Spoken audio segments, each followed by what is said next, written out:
नमस्कार दोस्तों, steno prep YouTube channel में आपका स्वागत है। आज की डिक्टेशन 70 शब्द प्रति मिनट स्टार्ट होगी 3 सेकंड बाद।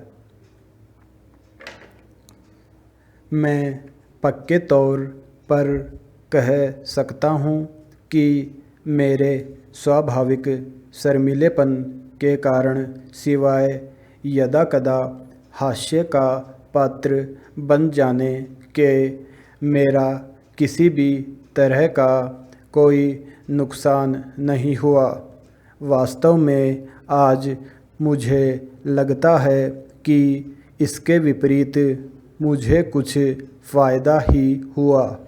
बोलने का जो संकोच मुझे पहले कष्टकर था वह अब सुखकर है। इसका सबसे बड़ा लाभ तो यह हुआ कि इसने मुझे शब्दों की मितव्ययिता सिखाई। मुझे अपने विचारों पर काबू रखने की आदत सहज ही पड़ गई और मैं अब खुद को यह प्रमाण पत्र दे सकता हूँ कि मेरी जीभ या कलम से बिना विचारे शायद ही कोई शब्द निकलता हो। मुझे याद नहीं पड़ता कि अपने भाषण या लेख के किसी अंश के लिए मुझे कभी पछताना पड़ा हो। इस तरह मैं अनेक खतरों से बचा हूँ और मेरा बहुत सा समय बचा है। अनुभव ने मुझे यह सिखाया है कि सत्य के उपासक के लिए मौन उसके आध्यात्मिक अनुशासन का अंग है। विराम पैरा। मनुष्य की यह स्वाभाविक कमजोरी है कि वह जाने अनजाने में अक्सर बढ़ा चढ़ाकर बोलता है अथवा जो कहने योग्य है उसे छिपाता है या भिन्न रूप में कहता है। इस पर विजय पाने के लिए भी मौन आवश्यक है।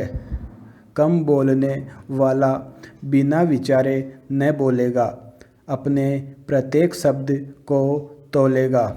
हम देखते हैं कि बहुत से मनुष्य बोलने के लिए आतुर रहते हैं।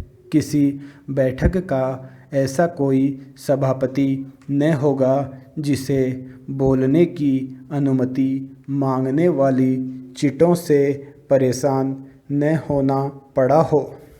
और जब भी बोलने का समय दिया जाता है तो वक्ता आमतौर पर समय सीमा से आगे बढ़ जाता है और अधिक समय की मांग करता है और बिना इजाज़त के भी बोलता रहता है। इतना सारा बोलने से दुनिया का कोई लाभ हुआ हो ऐसा शायद ही कहा जा सकता है। यह समय का घोर अपव्यय है। मेरा लज्जाशीलता दरअसल मेरी ढाल और आड़ ही बनी रही। उससे मुझे परिपक्व होने का लाभ मिला। सत्य को पहचानने में मुझे उससे सहायता मिली। विराम पैरा।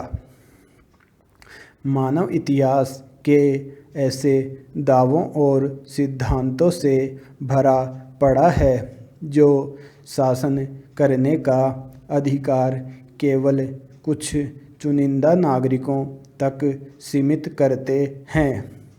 अधिकांश लोगों को इसमें शामिल न करना इस आधार पर न्यायोचित ठहराया गया है कि मानव को समाज की भलाई और राजनीतिक प्रक्रिया की व्यवहार्यता के लिए न्यायसंगत रूप से पृथक्कृत किया जा सकता है।